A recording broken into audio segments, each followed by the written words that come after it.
Нутгаар Жавхын их сургуулийн бизнесийн удирдлагын ангийн 1-р курсын оюутан Амар хоёрын их маа байна. Нутгаараа бахархыг их сэдвийн хүрээнд өөрийн уугуул нутаг болох Төв аймгаа танилцуулахад бэлэн боллоо. Улсын дорнод төвд оршдог бөгөөд засаг захиргааны 500 мод хот юм.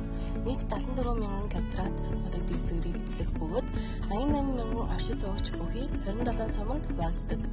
Тус аймаг Хинтий, Говь Сөмбөр, Дунд Говь, Өвөр Хангай, Булган, Сэлэн гэсэн 6 аймагтай хэлэлдэг байна. Газрын тогтцын хувьд далайн түвшнээс дээш дунджаар 1200-аас 1500 м өргөгдсөн. Хинтийн нуруу, Замрын нуруу, Зоргол хайрхан, Хустайн нуруу зэрэг уулархан гадаргуутай.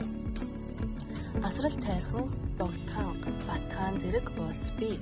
Нутаг дэвсгэрийн 16.4%-ийг Оймод, 36.5%-ийг Хээрийн бүс эзэлдэг.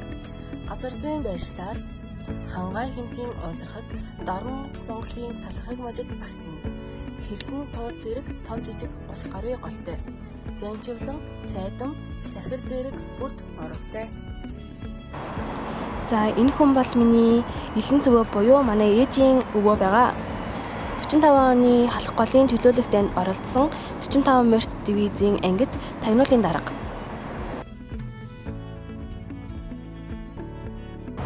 За энэ хүн бол их зохиолч Чарвин Сүрэнжав 1938 оны 3 дугаар сарын 15-нд Төв аймгийн Авдар баян сумын Ногоон толгойг их газар малчин гэр бүлд төржээ.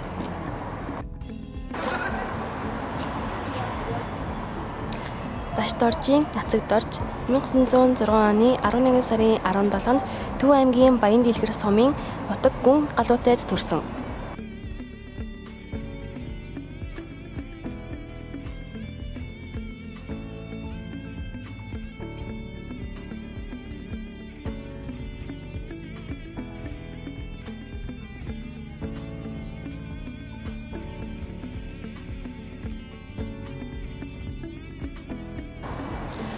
Дуучин Эрдэнэгийн Даш Нэм.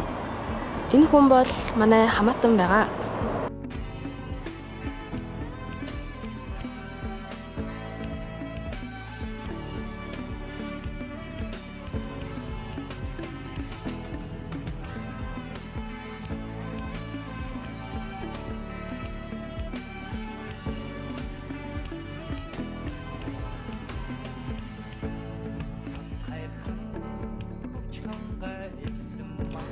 Манай уугуул нутаг буюу Төв аймгийн Баян сумын төгсөгчид 42 наснда үнэ хайрхан Манай уугуул нутаг буюу Төв аймгийн Баян сумын төгсөгчид 42 наснда үнэ хайрхан уулын тахилга надам хийдэг уламжлалтай. Мөн дараагийн төгсөгчөддөө хүлээлгэн өгдөг.